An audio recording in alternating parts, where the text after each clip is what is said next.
আপনারা অনেকেই আপনাদের জিমেলের পাসওয়ার্ডটি ভুলে গিয়েছেন। এখন আপনারা কি করবেন? আপনাদের অনেকেরই ফোনের একটি সেটিংসে এই ভুলে যাওয়া জিমেলের পাসওয়ার্ডটি রয়েছে। কিভাবে সে সেটিংস থেকে জিমেলের পাসওয়ার্ডটি বের করবেন চলুন দেখিয়ে দিচ্ছি। জিমেল অ্যাপস বা অ্যাপ্লিকেশনটি ওপেন করবেন। এখান থেকে জিমেল অ্যাকাউন্ট আইকনটিতে ট্যাপ করবেন। এখন ম্যানেজ ইউর গুগল অ্যাকাউন্টে ট্যাপ করবেন।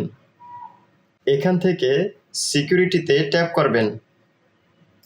এখন স্ক্রল করে নিচে আসবেন।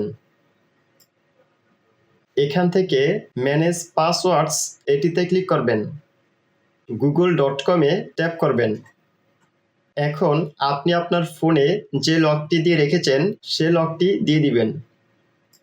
এখন এখানে আপনি আপনার জিমেল অ্যাড্রেসটি দেখতে পাবেন এবং তার নিচে আপনার এই জিমেলের পাসওয়ার্ডটি হাইড হয়ে থাকবে। এখান থেকে আইকনটিতে ক্লিক করলে আপনি আপনার জিমেলের পাসওয়ার্ডটি দেখতে পাবেন।